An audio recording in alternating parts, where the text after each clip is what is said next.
एक साथ 9 dragon core मुक्त होने पर वह केवल अपनी मार्शल आर्टिस्ट साधना से ड्रैगन देव क्षेत्र में विजय प्राप्त कर सकता था। 9 ड्रैगन कोर संघनित करने के बाद देव छद्म सम्राट क्षेत्र के नीचे अजेय हो जाएगा। यदि उसका एक ड्रैगन कोर ड्रैगन देव तक पहुंच जाता तो देव अपनी मार्शल आर्टिस्ट साधना से छद्म सम्राट से भी लड़ सकता था। शायद वह उन्हें हरा या मार न सके, लेकिन कम से कम वह लड़ तो सकता था। अभी भी मुझे अनदेखा कर रही हो। यह देखकर कि अपनी अंतिम चाल इस्तेमाल करने के बाद भी देव ने उसे अनदेखा किया, कविशा थोड़ा निराश हुए बिना नहीं रह सकी। मैं बहुत सुंदर हूँ और मैं यहाँ उसके लिए मछली भून रही हूँ, और मेरी भुनी हुई मछली की खुशबू इतनी अच्छी है कि वह कैसे मना कर सकता है। अगर मैं होती तो मैं बिल्कुल भी मना नहीं कर पाती। कविशा बुदबुदाई, मछली के मांस के टुकड़े उठाकर अपने मुंह में डाल रही थी, मानो सामने खड़ी मछली को देव समझ रही हो। लेकिन देव खाने नहीं आई, इसलिए उसे लगा कि उसे खुद खाने में उतना स्वाद नहीं आ रहा। अरे मैं कह रही हूँ, क्या तुम? कविशा कुछ कहने ही वाली थी कि उसने अचानक आसमान की तरफ देखा। वहां एक आकृति तेजी से उनकी ओर उड़ रही थी। यह एक अधेड़ उम्र का आदमी था, जिसके चेहरे पर कुछ उदास भाव थे और उसने धूसर कपड़े पहने हुए थे। उसने कविशा को साफ साफ देखा था और सुखद आश्चर्य से भरकर सीधे उसकी ओर उड़ चला। लगभग आधा साल हो गया है और दिव्य औषधि पर्वत पर मुझे यह पहला व्यक्ति मिला है।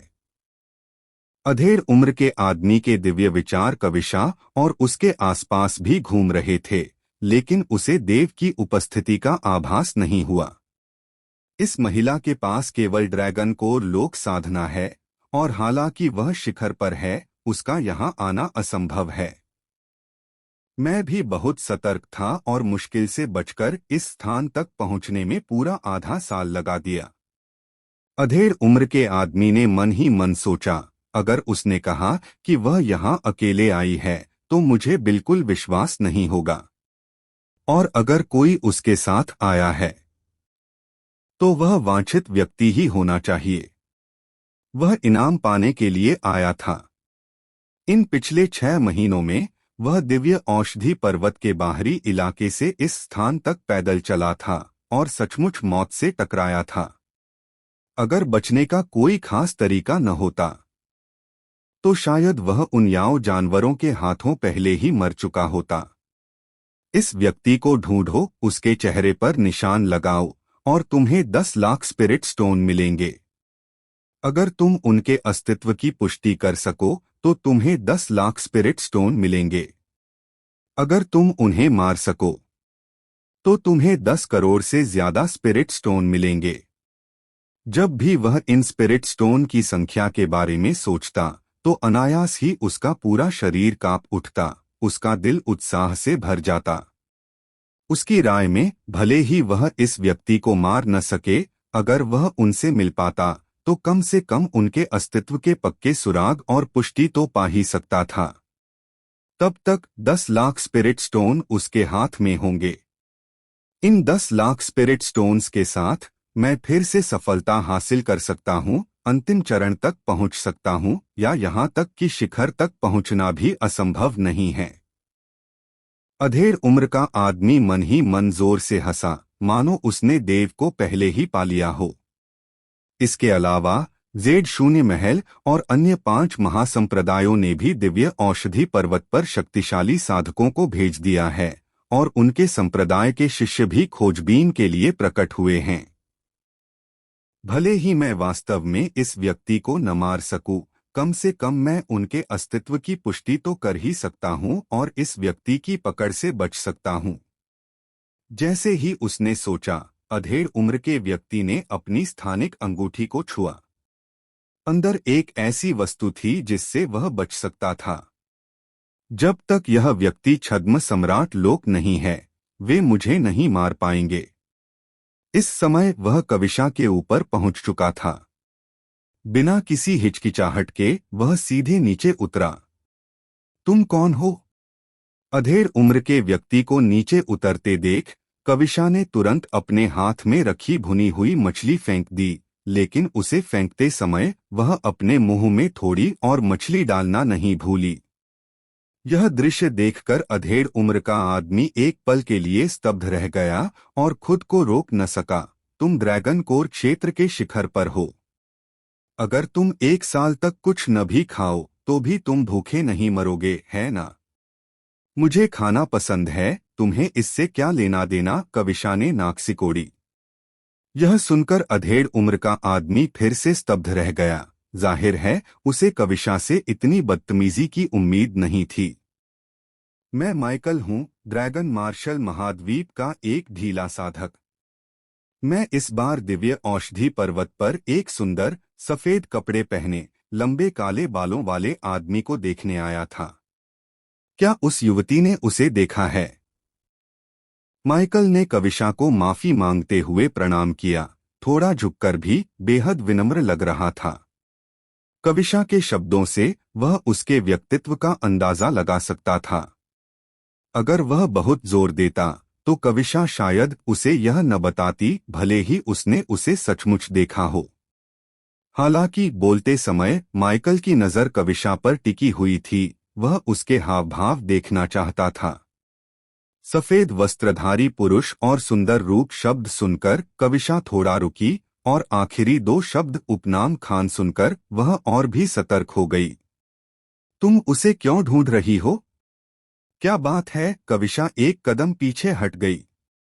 उसकी आकृति ने अमर गुफा के प्रवेश द्वार को पूरी तरह से अवरुद्ध कर दिया था, जिसे माइकल देख नहीं पा रहा था। तुमने उसे देखा है ना? माइकल की आंखें चमक उठीं। नहीं, मैंने नहीं देखा। कविशा चाहे कितनी भी मूर्ख क्यों न हो, जानती थी कि दूसरे पक्ष के इरादे निश्चित रूप से अच्छे नहीं थे। देव ने कहा था कि वह एक भटका हुआ साधक है। अगर कोई महत्वपूर्ण बात न होती तो उस अधेड़ उम्र के व्यक्ति जैसा ड्रैगन देवलोक उसे ढूंढने इतनी खतरनाक जगह पर क्यों नहीं आता? इसके अलावा उस दृश्य को याद करके जहां देव ने पहले 5 महासंप्रदायों को नाराज किया था, कविशा का मन और भी सतर्क हो गया। मैं उसका अच्छा दोस्त हूँ। मैंने सुना है कि उसने 5 महासंप्रदायों को नाराज किया है, इसलिए मैं यह देखने आया हूँ कि वह सुरक्षित है या नहीं। माइकल बहुत ही सौम्य भाव से मुस्कुराया। हालांकि कविशा की आंखों में यह सौम्य मुस्कान बिल्कुल पाखंडी लग रही थी। चूंकि तुम उसके अच्छे दोस्त हो तो क्या तुम उसका नाम जानते हो?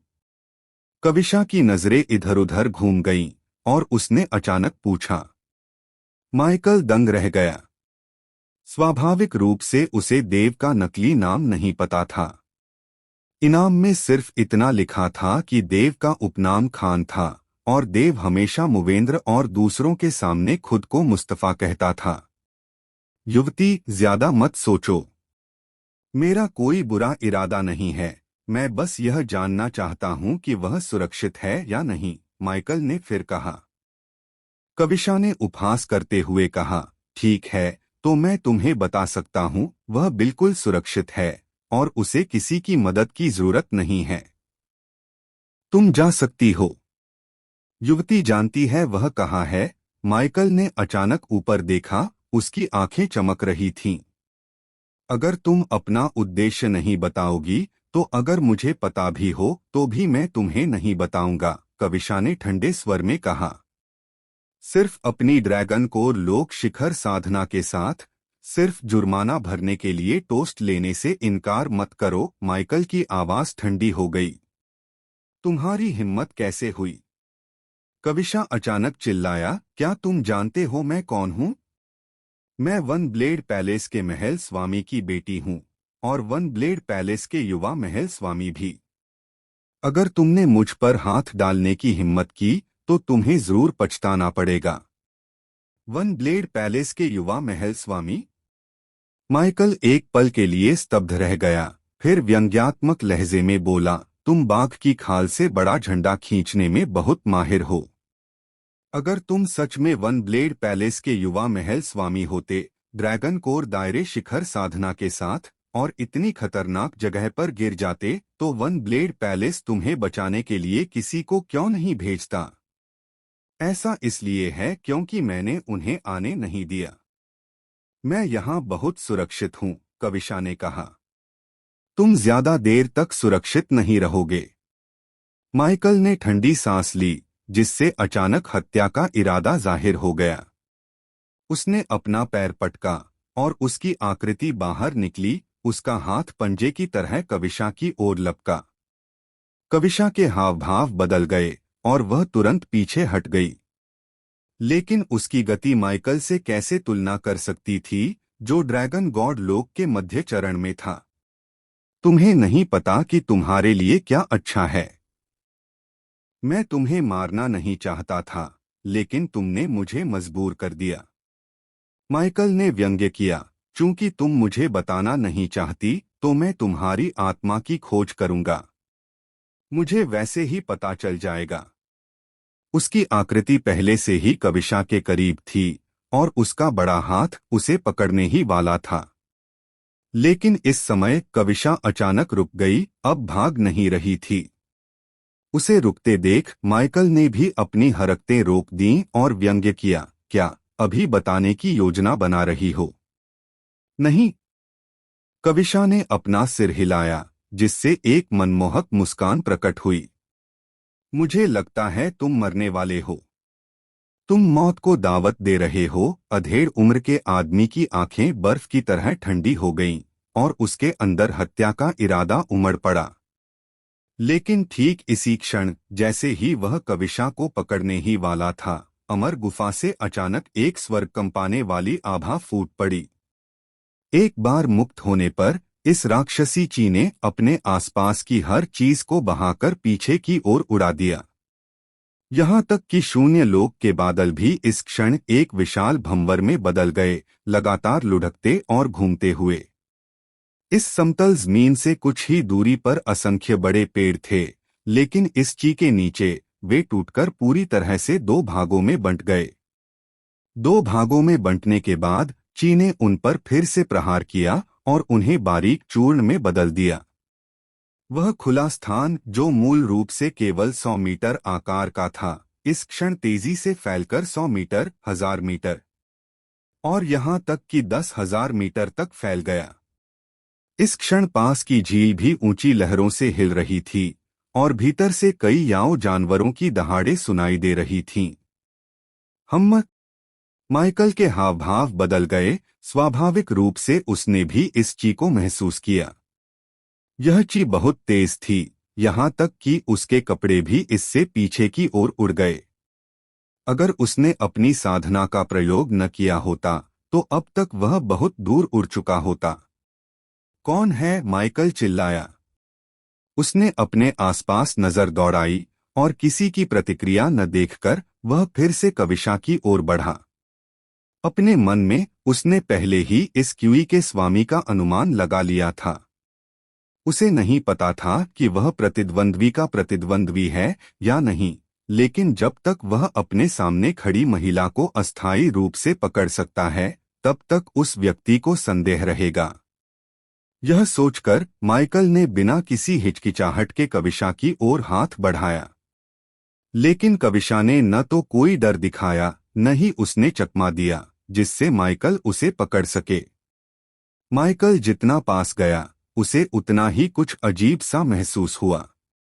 जैसे ही वह कविशा को पकड़ने वाला था, उसके सामने का स्थान अचानक कांप उठा और फिर एक धमाके के साथ टूट गया। शून्य लोक में एक विशाल ब्लैक होल प्रकट हुआ। माइकल के हाव भाव अचानक बदल गए और वह तुरंत पीछे हट गया। अब कविशा पर हाथ डालने का उसका इरादा नहीं था। लेकिन जैसे ही वह पीछे हटा, उसके पीछे का स्थान भी उसी क्षण बिखर गया और एकदम काला हो गया। उस अंधेरे में हवा के झोंके उमड़ पड़े। ड्रैगन देव लोक मध्य चरण के साधक होने के नाते माइकल स्वाभाविक रूप से जानता था कि एक बार जब वह उसमें प्रवेश करेगा, तो उन स्थानिक हवा के झोंकों से उसके टुकड़े टुकड़े हो जाएंगे। उसने खुद को जबरदस्ती रोका, बाईं ओर भागने का इरादा किया। लेकिन इसी क्षण उसके बाएं दाएं ऊपर नीचे का स्थान ढह गया, टुकड़ों में बदल गया। और तभी माइकल का चेहरा अचानक बदल गया, अविश्वास से। यह स्पष्ट रूप से कोई चाल चल रहा था। उसके चारों ओर का शून्य लोक टूट गया था, केवल वह स्थान जहां वह था बरकरार रह गया था। यद्यपि वह स्वयं शून्य लोक को तोड़ने में सक्षम था, फिर भी ऐसा नियंत्रण प्राप्त नहीं कर सका। आखिर कौन है यह? माइकल वहीं खड़े खड़े गुर्राया। आखिरकार उसे कविशा के पीछे अमर गुफा दिखाई दी। और जैसे ही उसने बोलना खत्म किया, एक श्वेत वस्त्रधारी आकृति उस अमर गुफा के भीतर से धीरे धीरे बाहर निकली। इस व्यक्ति के हाथ पीठ के पीछे थे, लंबे बाल कंधों पर लटके थे और आंखें चमकते हीरे जैसी थीं। उसका चेहरा इतना सुंदर था कि वह अमानवीय लग रहा था, और एक ही नजर में एक गहरा भयानक आकर्षण प्रकट हो गया। क्या तुम मुझे ढूंढ रहे हो? श्वेत वस्त्रधारी आकृति के मुंह से एक धीमी आवाज निकली। ये शब्द माइकल के मन में हजारों वज्रपातों की तरह गूंजे, जिससे वह क्षण भर के लिए स्तब्ध रह गया। यह तुम हो? माइकल की आंखें चौड़ी हो गईं और उसके दिल में पछतावे की लहर उठी।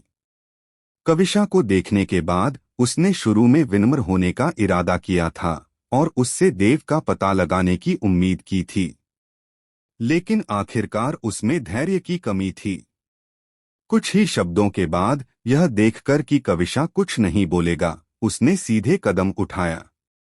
अगर वह उस समय विनम्र होता, तो अगर वह सचमुच इस व्यक्ति को पा भी लेता, तो कम से कम कुछ बहाने तो बना ही सकता था, और यह व्यक्ति बिना किसी चेतावनी के उस पर हमला न करता।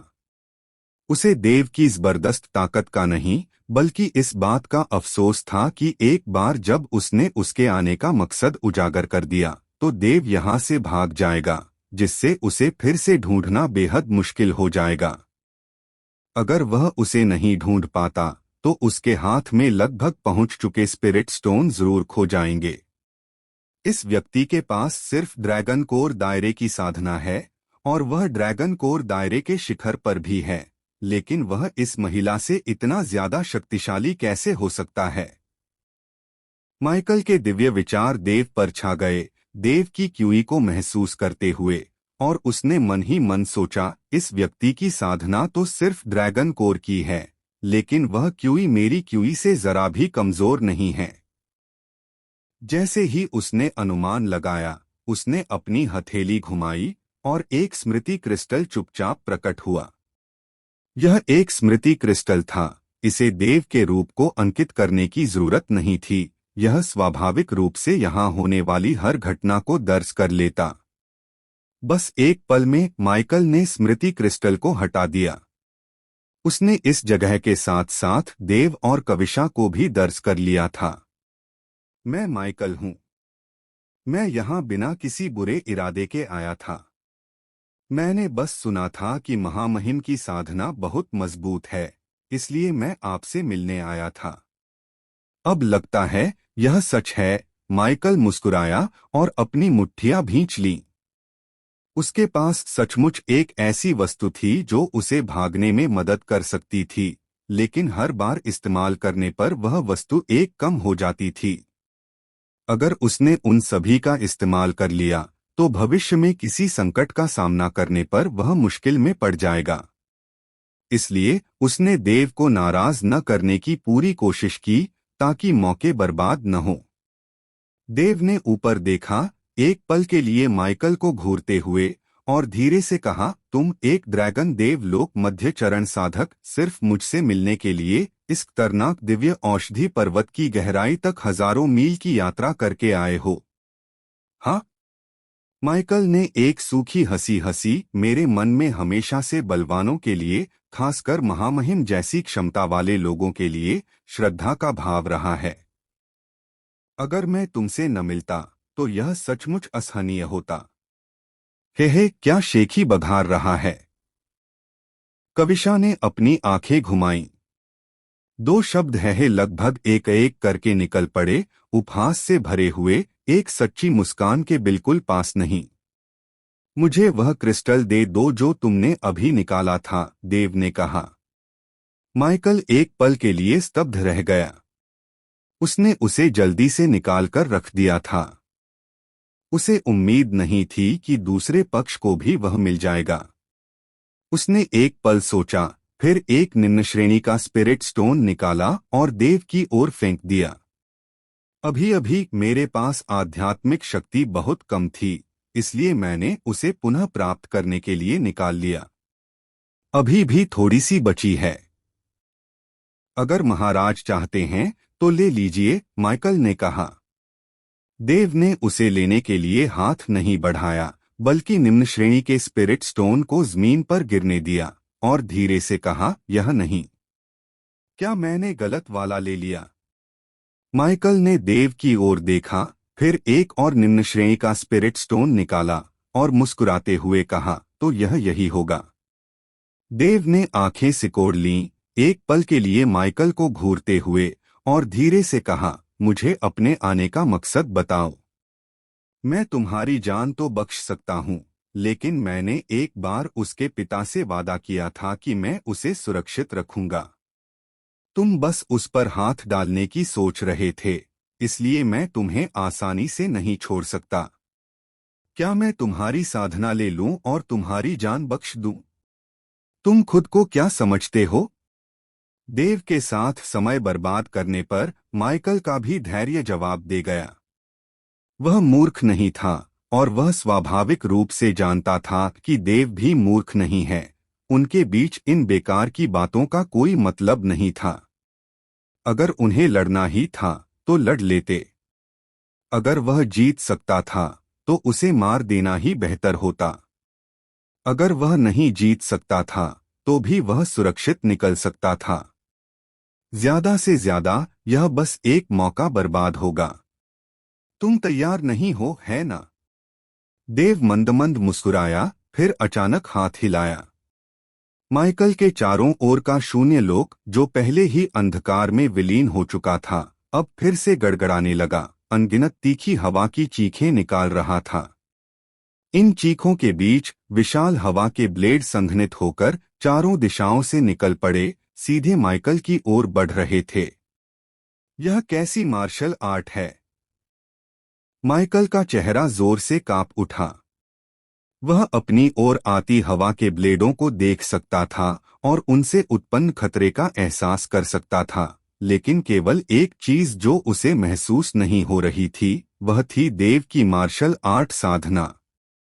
यह स्पष्ट रूप से मार्शल आर्ट साधना द्वारा नहीं किया गया था। जैसे ही उसने कहा, हवा के ब्लेड अचानक रुक गए। फिर उस पर हमला करना बंद कर दिया। इसके बजाय एक धमाके के साथ वे सभी शून्य लोक में विलीन हो गए। तुमने मुझे याद दिला दिया। मुझे अभी अभी एक सफलता मिली है, तो देखते हैं मेरी मार्शल आर्टिस्ट साधना किस स्तर तक पहुंची है। देव ने अपनी आंखें थोड़ी ऊपर उठाईं, उसका शरीर एक एक कदम आगे बढ़ रहा था। हर कदम 10 मीटर की दूरी तय करता था और वह ऊपर और ऊपर उठता गया। आखिरकार वह माइकल के बराबर ऊंचाई पर पहुंच गया। जब माइकल ने यह दृश्य देखा तो उसकी पुतलियां तेजी से सिकुड़ गईं। वह समझ गया कि देव शून्य लोक में कदम रख रहा था, जिसे शून्य लोक उड़ान कहा जा सकता है। लेकिन शून्य लोक उड़ान ऐसी चीज थी जिसे केवल ड्रैगन देव लोक में रहने वाले ही प्राप्त कर सकते थे। उसके सामने सफेद वस्त्र पहने यह आदमी बस ड्रैगन कोर लोक शिखर पर था और उसने इसे स्पष्ट रूप से महसूस किया।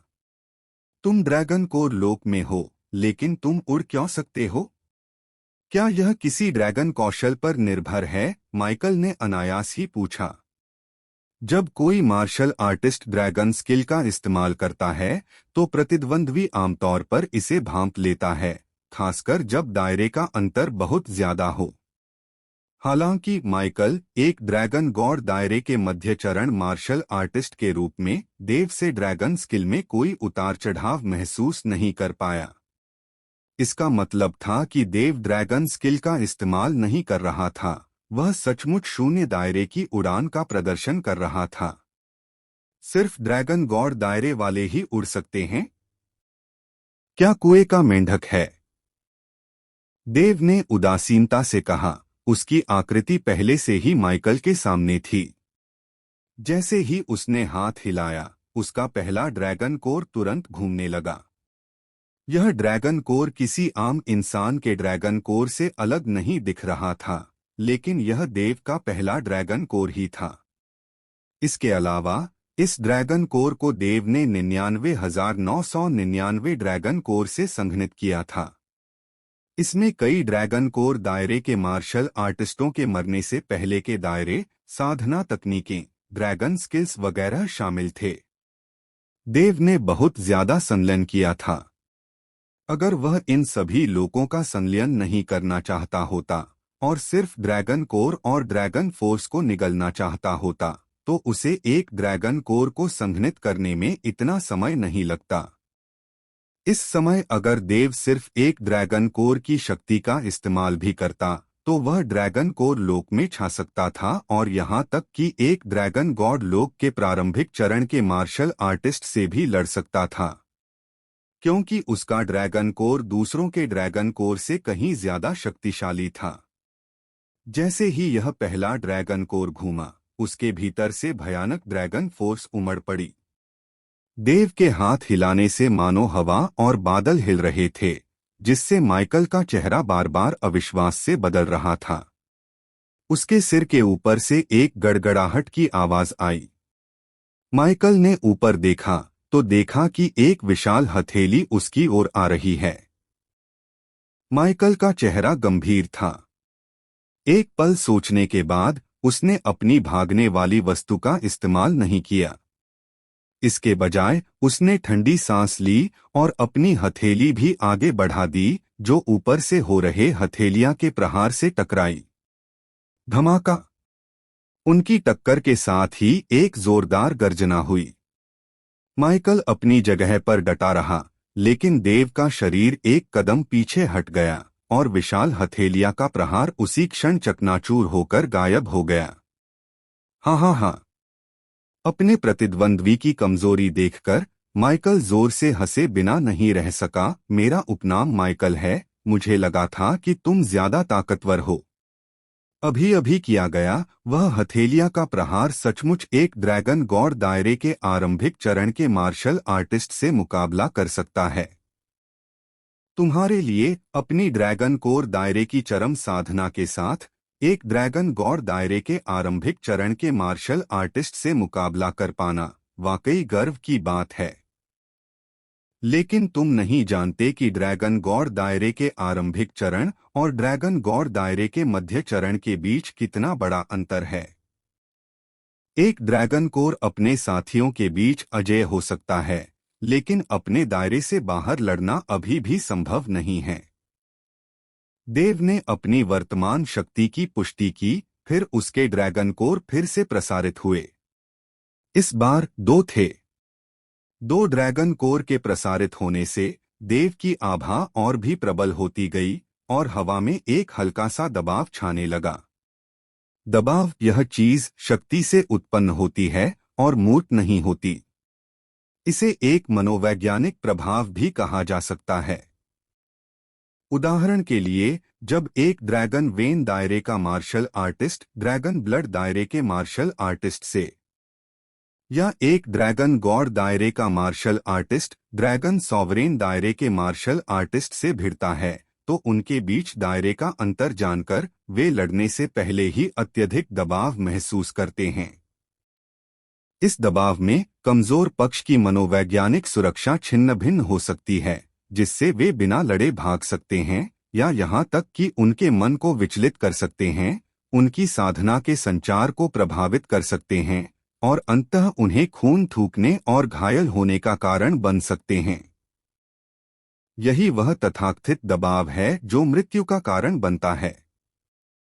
और अज्ञान ही परमानंद है, कहावत इसी से आती है।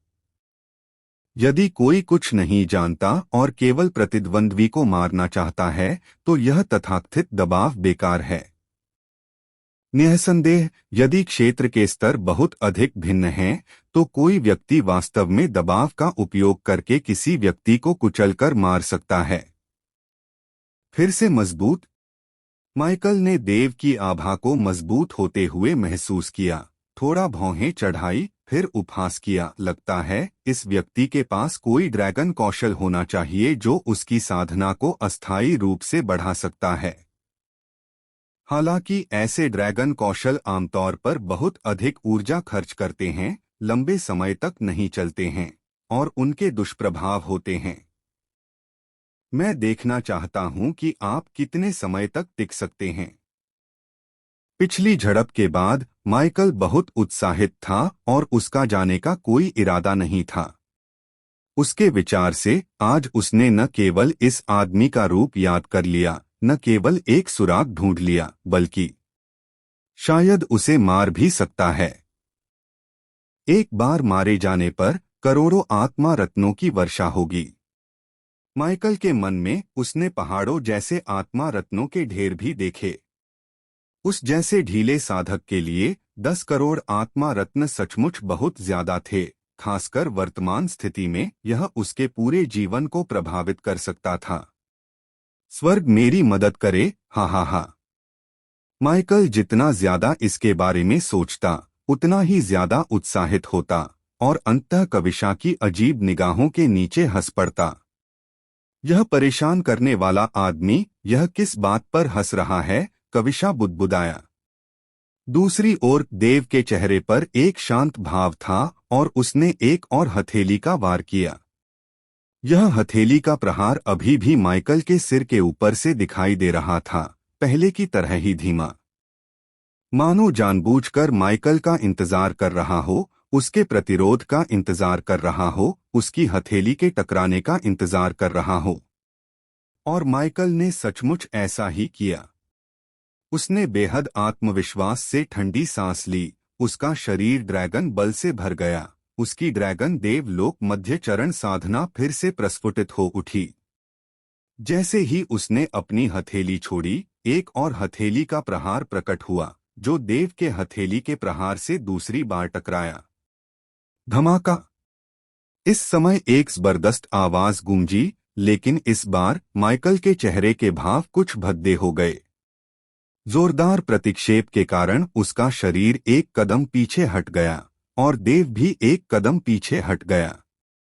जहां तक दोनों हथेली के प्रहारों की बात है, उन्होंने टकराव के बाद शून्य लोक में एक दूसरे का सफाया कर दिया।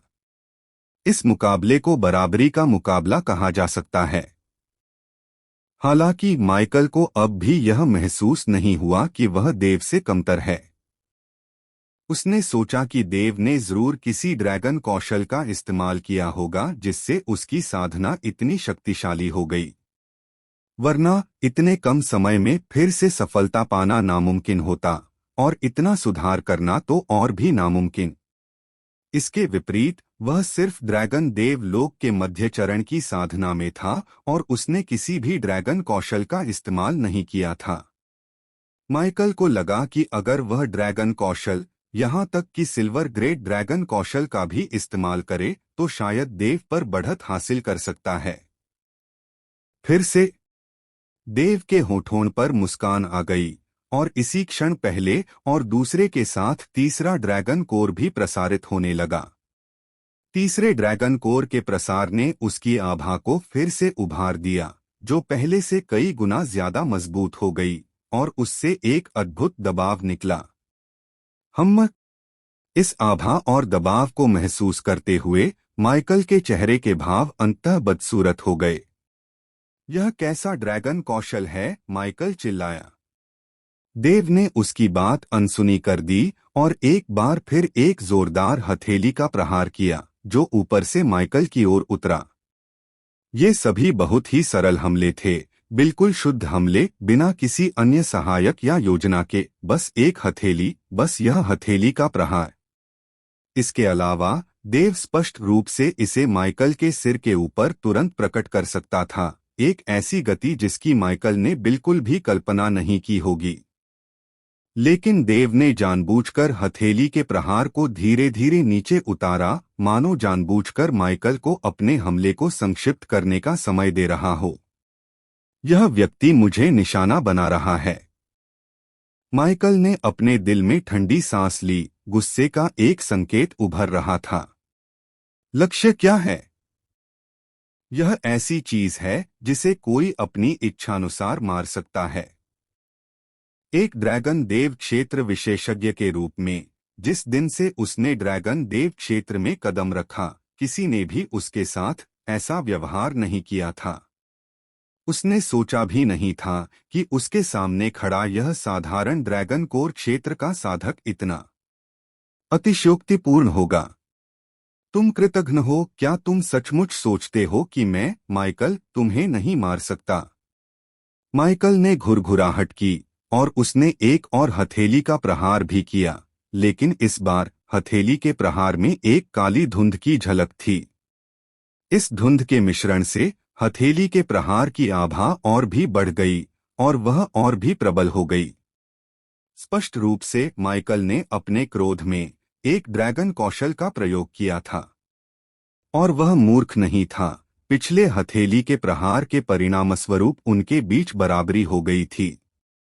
अगर उसने अभी ड्रैगन कौशल का उपयोग नहीं किया तो वह देव से हार सकता था। एक प्रतिष्ठित ड्रैगन देव क्षेत्र मध्य चरण का साधक एक ड्रैगन कोर क्षेत्र शिखर साधक से हार गया। यह परिणाम ऐसा था जिसे माइकल बिल्कुल बर्दाश्त नहीं कर सकता था। तुम्हारे इस ड्रैगन कौशल में बहुत ज्यादा ऊर्जा लगती होगी और इसके दुष्प्रभाव भी जरूर होंगे। जब तुम और सहन नहीं कर पाओगे तो वही तुम्हारी मृत्यु का क्षण होगा। मेरे लिए रुक जाओ, माइकल चिल्लाया, और काली धुंध में घुला हुआ हथेली का प्रहार एक जोरदार धमाके के साथ सीधे देव के हथेली के प्रहार से टकराया। धमाका! इस टक्कर के साथ एक जबरदस्त गर्जना हुई, जिससे आकाश और धरती हिल गए। दोनों हथेली के प्रहारों के बीच का शून्य क्षेत्र उसी क्षण पूरी तरह से फट गया, और दोनों हथेली के प्रहार भी उसी क्षण एक धमाके के साथ नष्ट हो गए। माइकल ने गहरी भौहें चढ़ाई। उसने सोचा था कि उसके ड्रैगन कौशल से उन्नत हथेली का प्रहार देव के हथेली के प्रहार को आसानी से नष्ट कर देगा, लेकिन उसने यह उम्मीद नहीं की थी कि यह फिर भी ड्रॉ होगा। चौथी बार। ठीक इसी क्षण देव फिर से धीमे स्वर में बोला, और उसका आभामंडल तेजी से बढ़ गया। इस क्षण चारों ड्रैगन कोर घूम गए और ड्रैगन फोर्स में बदल गए, जिसे उसने अपनी हथेली से मुक्त कर दिया। चार ड्रैगन कोर के संचार से देव से निकलने वाला दबाव तुरंत बढ़ गया। एक पल के लिए माइकल को घुटन का एहसास भी हुआ। क्या वह अभी भी बेहतर हो सकता है? माइकल का मुंह जोर से फड़क उठा और वह तुरंत चिल्लाया, एक ड्रैगन कोर रियल पीक साधक के लिए इस स्तर को प्राप्त करना वास्तव में गर्व की बात है। यह मेरे, माइकल, के सबसे शक्तिशाली प्रहार है। मैं, माइकल, यह मानने से इनकार करता हूं कि अगर इस बार भी हम बराबरी पर छूट जाते हैं तो भी तुम बेहतर हो सकते हो। जैसे ही उसके शब्द निकले, माइकल आगे बढ़ा और उसकी आकृति अचानक बाहर निकल आई। जैसे ही वह बाहर निकला, ऊपर का स्थान पहले ही ठीक हो चुका था और फटा नहीं था, मानो देव ने जानबूझकर उसे उसके लिए बहाल किया हो ताकि वह यह तथाकथित सबसे शक्तिशाली प्रहार कर सके। प्रेत विलुप्ति हथेली। माइकल दहाड़ा, और जैसे ही उसने अपनी हथेली से प्रहार किया, एक विशाल हाथ, हजार झांग के आकार का, इस क्षण संघनित हो गया, लगभग ठोस सा प्रतीत हो रहा था। इस हथेली पर दबाव भयानक और आश्चर्यजनक रूप से गर्जना कर रहा था, यहाँ तक कि ड्रैगन देव लोक के अंतिम चरण का भी आभास दे रहा था। यह ड्रैगन कौशल बुरा नहीं है। मैंने, देव, सोचा था कि यह हथेली का प्रहार तुम्हें हराने के लिए पर्याप्त होगा। ऐसा लगता है कि यह अभी भी केवल ड्रॉ ही हो सकता है। देव के चेहरे पर शांति थी। उसने अपनी हथेली नीचे दबाई और इस क्षण दोनों हथेलियां चौथी बार टकराईं। नतीजा बिल्कुल वैसा ही हुआ जैसा देव ने सोचा था। दोनों हथेलियां जोर से चकनाचूर हो गईं। माइकल का चेहरा भद्दा था। उसने सचमुच उम्मीद नहीं की थी कि वह, एक ड्रैगन देव क्षेत्र मध्य चरण साधक, एक साधारण ड्रैगन कोर क्षेत्र शिखर साधक के खिलाफ इतना संघर्ष करेगा। अगर यह सामान्य होता तो दूसरे ड्रैगन कोर क्षेत्र शिखर साधकों के खिलाफ, यहाँ तक कि संप्रदायों के तथाकथित विलक्षण व्यक्तियों के खिलाफ भी, माइकल उन्हें मार सकता था, क्योंकि साधना में दमन होता था। खासकर इस चौथे हथेलिया प्रहार के नष्ट होने के बाद उसके सामने खड़ा सफेद वस्त्रधारी व्यक्ति सचमुच फिर से बोला। 5वीं बार माइकल के कानों में एक शांत आवाज पड़ी। माइकल का चेहरा बेहद बदसूरत था। वह देव से नहीं डरता था, लेकिन वह जानता था कि अगर वह दूसरे पक्ष को मारना चाहेगा तो यह बेहद मुश्किल होगा, शायद नामुमकिन भी। क्या ऐसा हो सकता है कि आप सचमुच, जैसा कि बाहर की अफवाहें कहती हैं, किसी महान संप्रदाय या महान परिवार के एक अद्वितीय प्रतिभाशाली व्यक्ति हों? माइकल ने गहरी आवाज में कहा, अगर ऐसा न होता तो एक साधारण ड्रैगन कोर क्षेत्र का ढीला साधक आपके स्तर तक बिल्कुल नहीं पहुंच पाता। देव ने उसकी बात अनसुनी कर दी और उसके साथ और कोई बात बर्बाद नहीं करना चाहता था। इस समय वह उत्साहित महसूस कर रहा था। फुसफुसाओ। एक और हथेली का प्रहार सघन हुआ, लेकिन इस बार यह एक ऐसा हथेली का प्रहार था जिसने 5 ड्रैगन कोर की शक्ति को केंद्रित कर दिया था।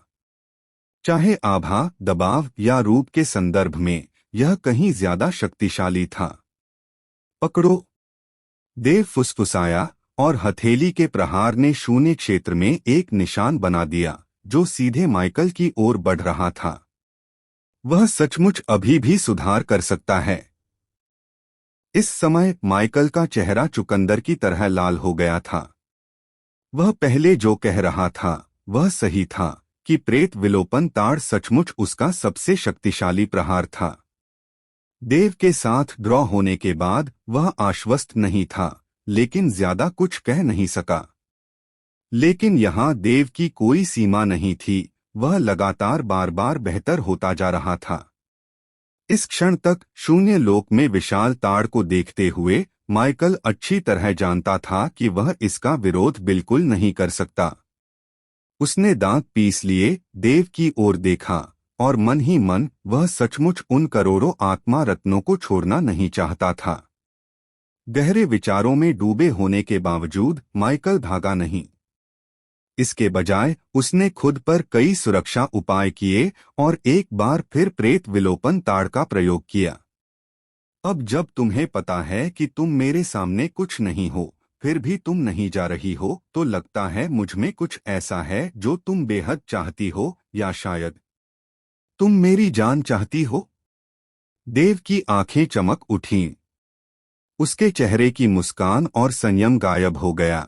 उसकी जगह अचानक एक अद्भुत ठंडक और सर्दपन ने ले ली, जिसमें जबरदस्त हत्या का इरादा भी शामिल था। और जैसे ही यह हत्या का इरादा प्रकट हुआ, देव के शरीर के भीतर छठा ड्रैगन कोर भी तेजी से घूमने लगा। इस परिसंचरण के तहत एक विशाल नदी की तरह एक राजसी क्यूई फैल गई, आकाश और धरती को ढकते हुए, मानो एक तूफान बना रही हो जो सीधे माइकल की ओर बह रहा हो। माइकल का चेहरा एकदम बदल गया। तुम अभी भी सुधार कर सकती हो।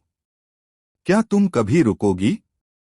तुम ड्रैगन कोर दायरे का शिखर नहीं हो। यह क्यूई, यह बिल्कुल भी ड्रैगन कोर दायरे का शिखर नहीं है। उसने साफ महसूस किया कि इस समय देव से निकलने वाली क्यूई ने उसे, एक ड्रैगन गॉड लोक मध्य चरण के साधक को, पूरी तरह से अभिभूत कर दिया था। पहली बार उसने इस पर ध्यान नहीं दिया। दूसरी बार हालांकि वह थोड़ा गंभीर था, फिर भी उसने परवाह नहीं की। तीसरी बार क्यूई पहले से ही उसके अपने क्यूई के साथ संतुलित थी। चौथी बार उसने इल्यूजन एक्सटेंशन पाम का इस्तेमाल किया, लेकिन फिर भी देव से बराबरी पर मुकाबला किया। 5वीं बार माइकल पहले से ही जानता था कि उसका कोई मुकाबला नहीं है, लेकिन वह जाना नहीं चाहता था। उसके पास एक जीवन रक्षक वस्तु थी और आशा की एक किरण के साथ वह देखना चाहता था कि क्या वह देव को मारकर 10,000 स्पिरिट स्टोन का इनाम ले सकता है। और अब यह छठी बार था। और इस छठी बार यह ऐसा था जैसे कोई बच्चा तुरंत वयस्क हो गया हो। गति माइकल की कल्पना से बिल्कुल परे थी। पहले का तिरस्कार, संतुलन और बेजोड़ होना, इस क्षण सब एक जबरदस्त लहर, एक विनाशकारी शक्ति, एक अजय विनाश में बदल गया। इस क्षण भी माइकल जानता था कि उसकी तथाकथित मायावी विलुप्ति हथेली और उसके शरीर पर मौजूद सुरक्षा की कई परतें निश्चित रूप से बेकार होंगी। यह व्यक्ति एक विलक्षण प्रतिभा है। माइकल मन ही मन दहाड़ा। उसकी साधना स्पष्ट रूप से ड्रैगन कोर क्षेत्र शिखर है। मैं गलत नहीं हो सकता, लेकिन उसकी वास्तविक शक्ति इतनी प्रबल क्यों है?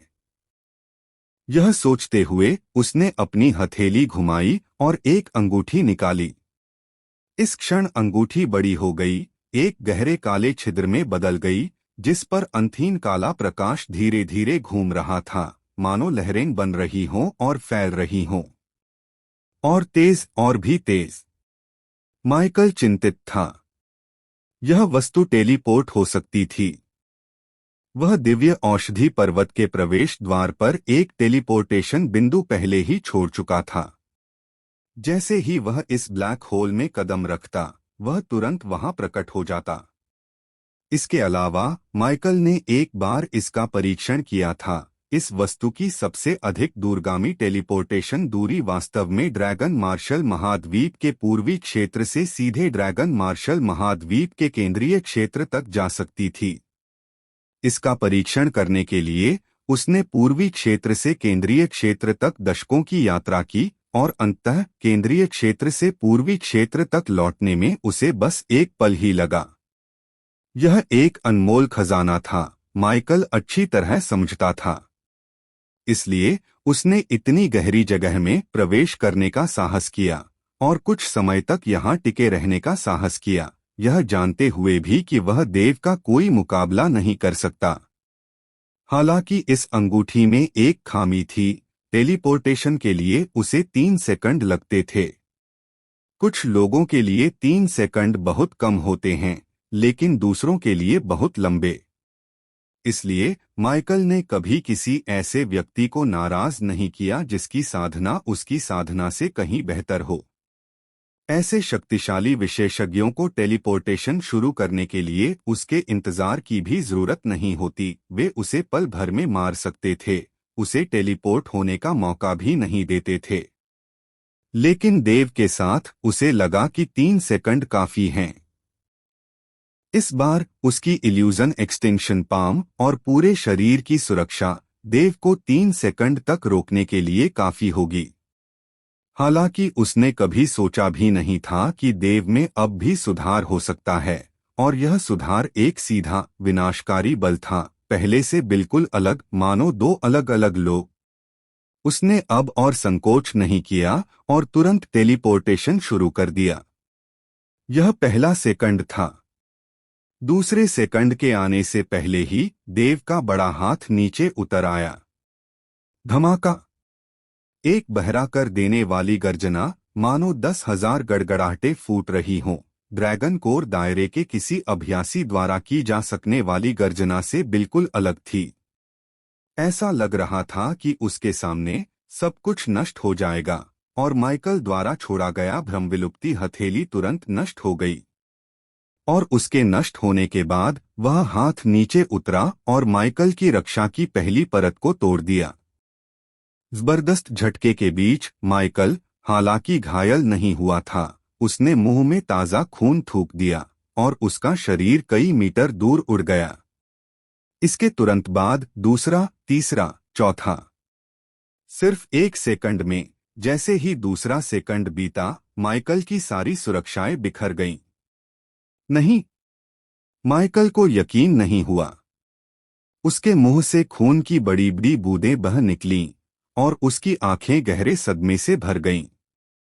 उसका शरीर लगातार टिमटिमा रहा था, दरवाजे के पास पहुंचने ही वाला था, लेकिन टेलीपोर्टेशन शुरू करने के लिए दरवाजे को अभी 1 सेकंड और चाहिए था। माइकल के लिए यह 1 सेकंड सचमुच एक जीवन भर जितना लंबा लग रहा था। जल्दी से खोलो। अपनी चिंता में माइकल को निराशा हुई, यहां तक कि अंगूठी को तोड़ने का मन भी हुआ। उसने दहाड़ मारी, उसकी आंखें लाल हो गईं। जैसे ही 3 सेकंड बीतने वाला था, वह छेद धीरे धीरे हथेली के आकार से सिर के आकार का और फिर आधे व्यक्ति के आकार का हो गया। आधे सेकंड से भी कम समय में एक व्यक्ति के गुजरने लायक बड़ा टेलीपोर्टेशन छेद दिखाई देने लगा। एक बार जब वह दिखाई देता तो माइकल तुरंत उसमें प्रवेश कर जाता और तुरंत दिव्य औषधि पर्वत के प्रवेश द्वार के बाहर प्रकट हो जाता। लेकिन ठीक इसी आधे सेकंड में माइकल को लगभग खून की उल्टी आ गई। उसने चौड़ी आंखों से देखा कि वह छेद पूरी तरह से बनने ही वाला था, लेकिन देव का हाथ, जिसने उसकी भ्रमनिवारक हथेली और उसकी सारी सुरक्षा व्यवस्था को नष्ट कर दिया था, उसी क्षण नीचे उतर आया। भनभनाहट। तभी वह छेद अचानक पूरी तरह से खुल गया। 3 सेकंड पहले ही बीत चुके थे। माइकल की आंखें आनंद से चमक उठीं। उसने देखा कि देव का हाथ अभी भी उससे थोड़ी दूरी पर था। हो सकता है कि वह अगले ही पल नीचे उतर जाए, लेकिन अगले ही पल तक वह जा चुका होगा। मैं माइकल तुम्हें मार तो नहीं सकता, लेकिन आज जो हुआ उसे मैं हमेशा याद रखूंगा। मुझे उम्मीद है कि तुम दिव्य औषधि पर्वत से जिंदा बच निकलोगे। माइकल ने घुरघुराहट भरी और सीधे दरवाजे की ओर दौड़ा। दौड़ते हुए उसने अपना सिर घुमाया, उसकी नजर देव पर पड़ी और वह व्यंग्यात्मक लहजे में बोला। उसे लगा कि जैसे ही उसकी बात खत्म होगी, वह टेलीपोर्टेशन के बीच में होगा। सब कुछ इतना सहज और आत्मविश्वास से भरा था, उसने पहले ही सब कुछ समझ लिया था। लेकिन योजनाएं कभी बदलाव के साथ नहीं चलती। वह दरवाजे की ओर दौड़ा, लेकिन उसने उसमें बिल्कुल भी जल्दबाजी नहीं की। दरवाजे के बाहर किसी समय एक बिजली का अवरोध दिखाई दिया था। माइकल सीधे बिजली के अवरोध से टकराया, तुरंत पीछे हट गया और उसका पूरा शरीर बिजली से घिर गया। तेज दर्द की लहरें उठ रही थीं और जलने की हल्की सी गंध भी चारों ओर फैल गई। उसने मुंह में खून भरकर थूका, उसकी आकृति पीछे की ओर धकेल दी गई और एक धमाके के साथ वह दूर जा गिरा। नहीं नहीं। इस समय माइकल, जो पहले कुछ हद तक प्रभावशाली लग रहा था, बेहद दयनीय स्थिति में था। उसके बाल बिखरे हुए थे और धुआं भी छोड़ रहे थे। यह सब बिजली गिरने की वजह से हुआ था। उसके कपड़े भी बुरी तरह फटे हुए थे। पहली नजर में वह ड्रैगन गॉड लोक के किसी विशेषज्ञ जैसा बिल्कुल नहीं लग रहा था। वह पूरी तरह से एक भिखारी था। लेकिन माइकल को इस अव्यवस्था की कोई परवाह नहीं थी। उसे विश्वास नहीं हो रहा था। उसकी आंखें घबराहट, उलझन और संदेह से भरी हुई थीं। वह मुड़ा, गुफा के प्रवेश द्वार और वहां लगे बिजली के पर्दे को देखा। काफी देर तक स्तब्ध रहने के बाद आखिरकार उसने आकाश की ओर एक बेहद तीखी गर्जना की। यह नामुमकिन है। उसकी आवाज तीखी थी, जिसमें बेहिसाब क्रूरता, निराशा, क्रोध और सदमा भरा हुआ था। उसने साफ देख लिया था कि वह जाने वाला है। जब गुफा का प्रवेश द्वार खुला तो वहां कोई बिजली का पर्दा नहीं था। लेकिन जैसे ही वह देव से बात करने के लिए मुड़ा, बिजली का पर्दा चुपचाप प्रकट हुआ और उसके टेलीपोर्टेशन को रोक दिया। उसी पल ने उसके जीवन और मृत्यु का फैसला कर दिया। यह टेलीपोर्टेशन वस्तु वाकई कीमती है, लेकिन तुम मेरे हाथों से बचना चाहते हो। यह नामुमकिन है, देव की शांत आवाज आई। उसे उस टेलीपोर्टेशन रिंग में भी कुछ दिलचस्पी थी। यह वस्तु टेलीपोर्टेशन के लिए थी और ड्रैगन मार्शल महाद्वीप पर लगभग कोई भी व्यक्ति टेलीपोर्ट नहीं कर सकता था। ऐसी वस्तु को केवल एक जादूगर द्वारा ही परिष्कृत किया जाना चाहिए। हालांकि यह अंगूठी स्पष्ट रूप से किसी जादूगर द्वारा परिष्कृत नहीं की गई थी, अन्यथा एक मार्शल कलाकार किसी जादूगर की वस्तु का उपयोग नहीं कर पाएगा। साथ ही देव को अपनी ताकत का भी सही ज्ञान हो गया। 5 ड्रैगन कोर की शक्ति वाला एक साधारण ड्रैगन देवलोक मध्यचरण उन्हें मारने के लिए पर्याप्त था, जब तक कि उसका सामना किसी विलक्षण प्रतिभा से न हो, जैसे कि तथाकथित दाओ बालक या किसी सुपर संप्रदाय के संत। उनके पास अत्यंत शक्तिशाली ड्रैगन कौशल और साधना तकनीकें थीं, साथ ही उनके संप्रदायों द्वारा प्रदान की गई विभिन्न विधियां भी थीं। हो सकता है कि वह उन्हें मार न सके, लेकिन वह उनसे बिल्कुल भी पराजित नहीं हो सकता था। और अगर वह 6 ड्रैगन कोर का उपयोग करता, तो इन दांव बालक और संत को भी आसानी से हराया जा सकता था। 7 ड्रैगन कोर इन विलक्षण प्रतिभाओं को नष्ट कर सकते थे।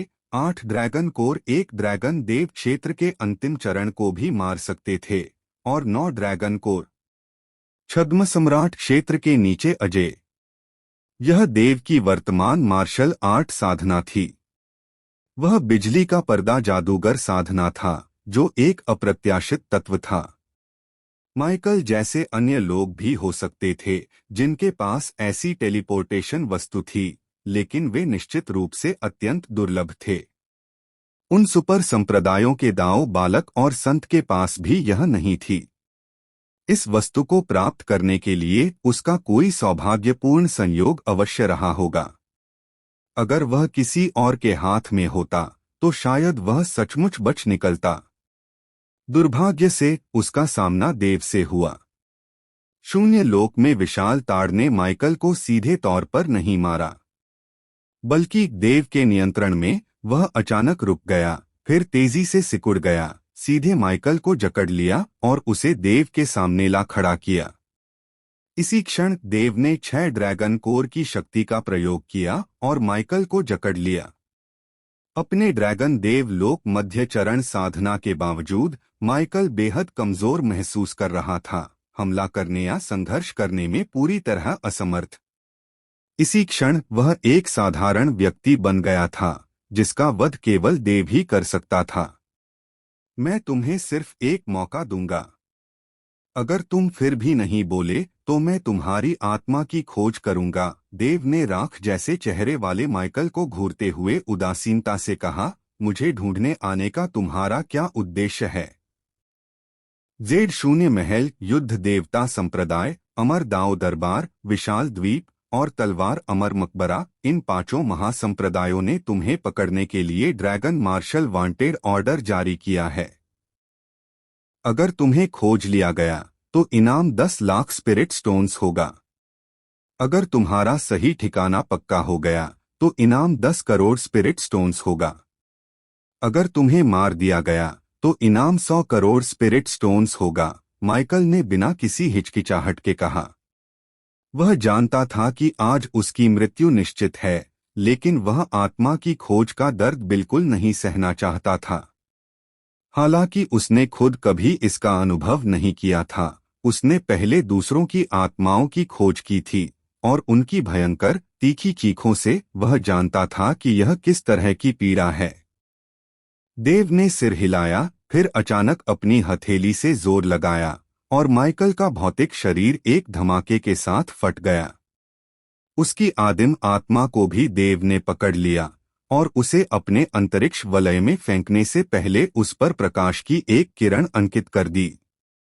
एक ड्रैगन कोर को संघनित करने के लिए दूसरों के ड्रैगन कोर की आवश्यकता होती है, और एक आदिम आत्मा को संघनित करने के लिए स्वाभाविक रूप से दूसरों की आदिम आत्माओं की भी आवश्यकता होती है।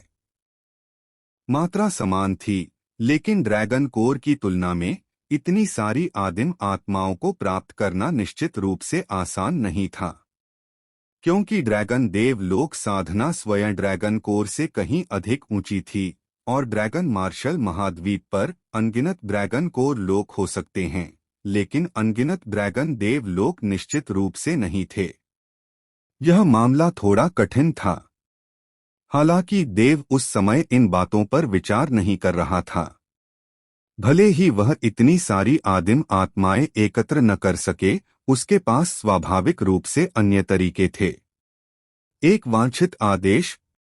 देव की आंखों में ठंडी रोशनी टिमटिमा रही थी। इससे पहले युद्ध देवता संप्रदाय ने उसके खिलाफ एक वांछित आदेश जारी कर दिया था, और अब उन्होंने दूसरा आदेश जारी कर दिया था। लगता है तुम मूर्खों को अभी तक अंदाजा नहीं हुआ कि मैं कौन हूं। देव ने मन ही मन बुदबुदाया। उसने सोचा था कि ये तथाकथित पुराने राक्षस, जो सैकड़ों या हजारों सालों से जीवित थे, सुराग खोज पाएंगे। उदाहरण के लिए, सबसे सरल सवाल, देव ने सिर्फ इन 5 संप्रदायों को ही क्यों निशाना बनाया? क्या इसलिए कि उन्होंने अतीत में देव को नाराज किया था? इस बारे में जरा सा सोचने पर ही कोई देव और फीनिक्स संप्रदाय का अनुमान लगा सकता है। लेकिन वे बहुत जिद्दी थे, बस यही सोच रहे थे कि कैसे उनके महासंप्रदायों की गरिमा को चुनौती दी गई है। वे बदला लेने के लिए इस व्यक्ति को मारना चाहते थे, और इसका इस्तेमाल दुनिया पर अपनी शक्ति का दावा करने के लिए करना चाहते थे। हालांकि एक बार जब वे शांत हो जाएंगे तो उन्हें इसका पता चल जाएगा, देव ने मन ही मन सोचा। तभी कविशा बगल से आया और धीरे से बोला, क्या मैं तुम्हें सीनियर कहूं या संप्रदाय गुरुदेव?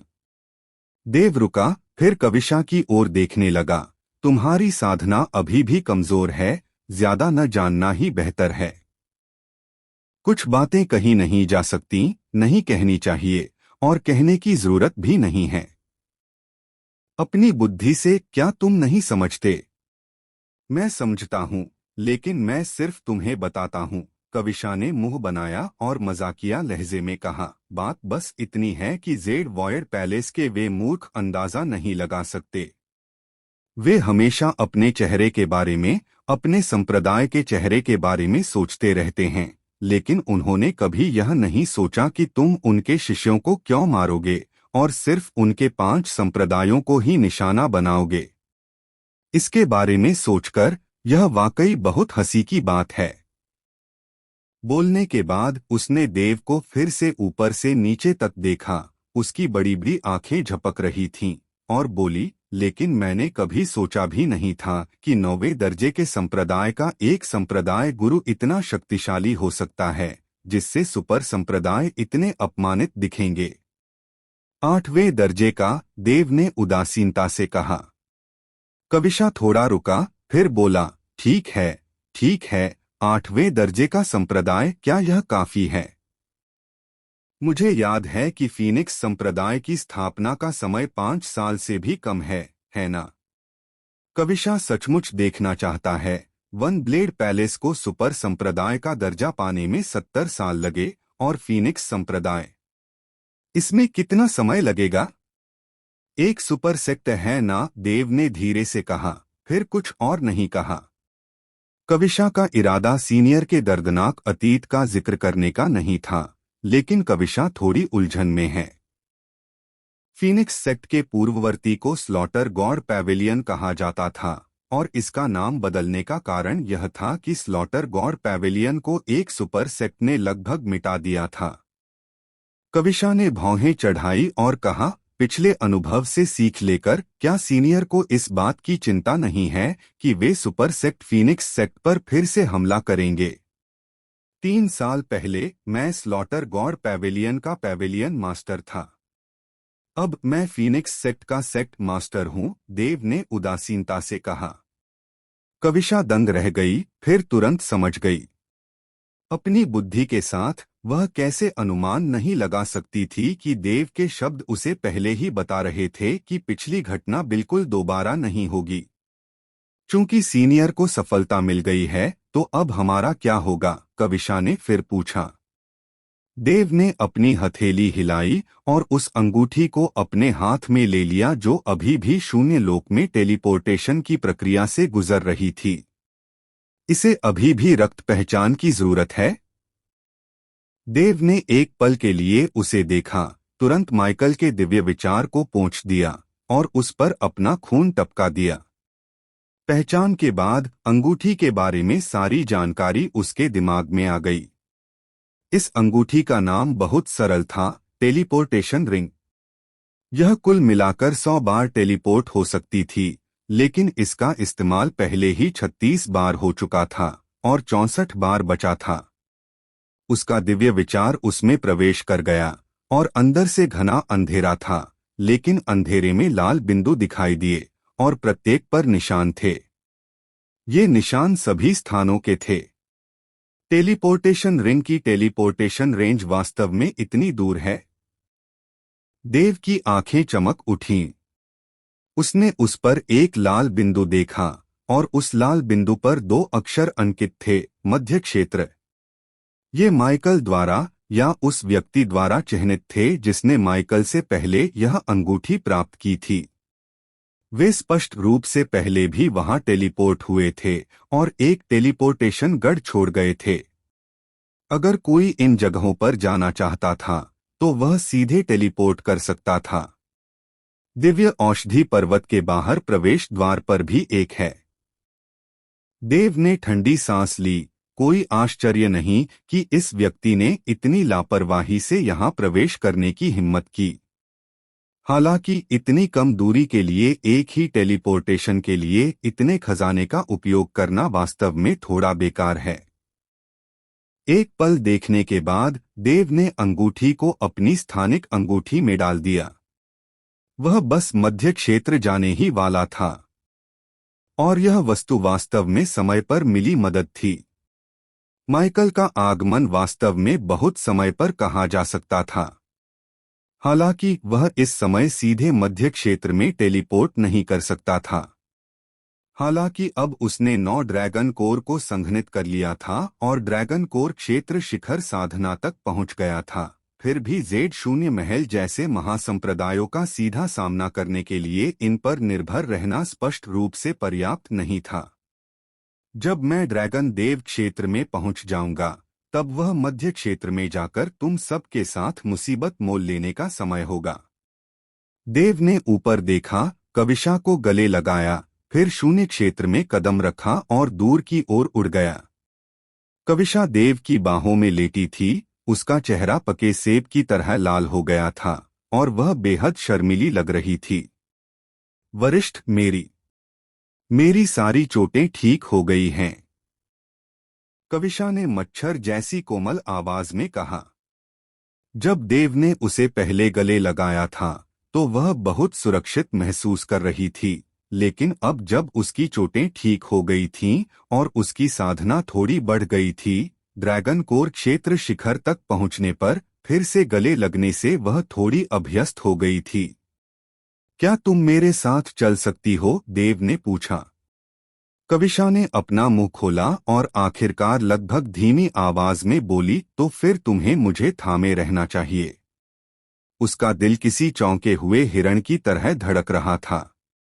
जब वह पहले घायल हुई थी तब उसने ज्यादा नहीं सोचा था, लेकिन अब वह अपनी कल्पना को उड़ान भरने से नहीं रोक पा रही थी।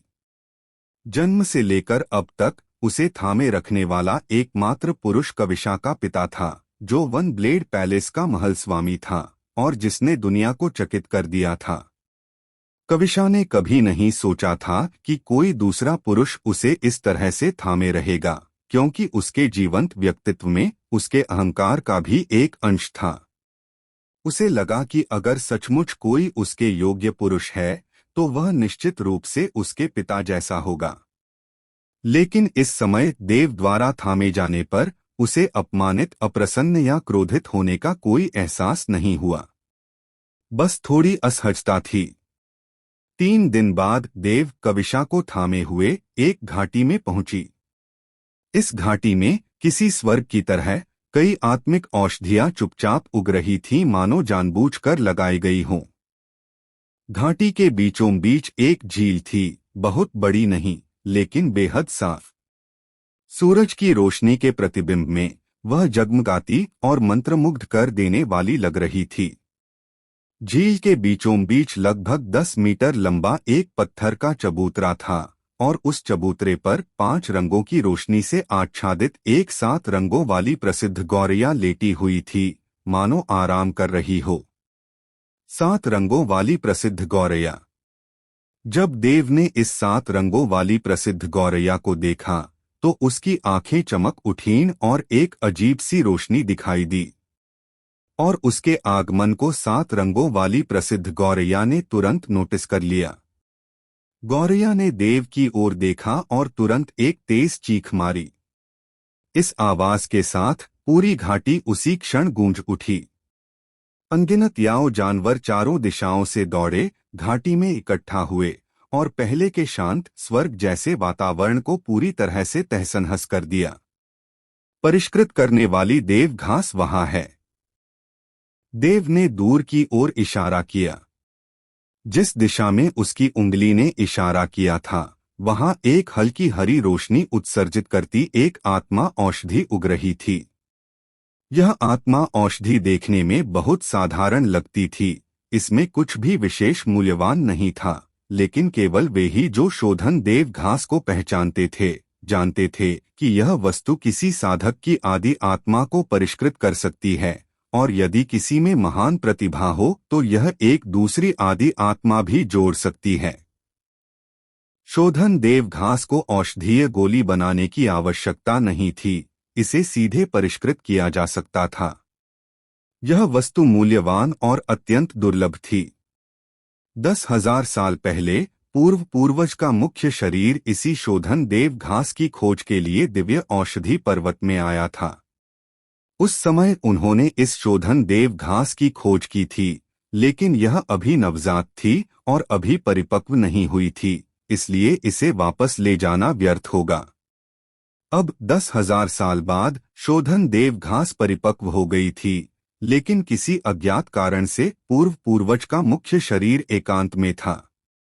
यदि पूर्वज का क्लोन आता तो वह दिव्य औषधि पर्वत के उन भयानक याओ जानवरों का ध्यान अवश्य आकर्षित करता। इसलिए पूर्वज ने इस संप्रदाय प्रतियोगिता की अध्यक्षता करने का निर्णय लिया और इस शोधनकारी देव घास को विजेता की खोज वस्तु के रूप में चुना।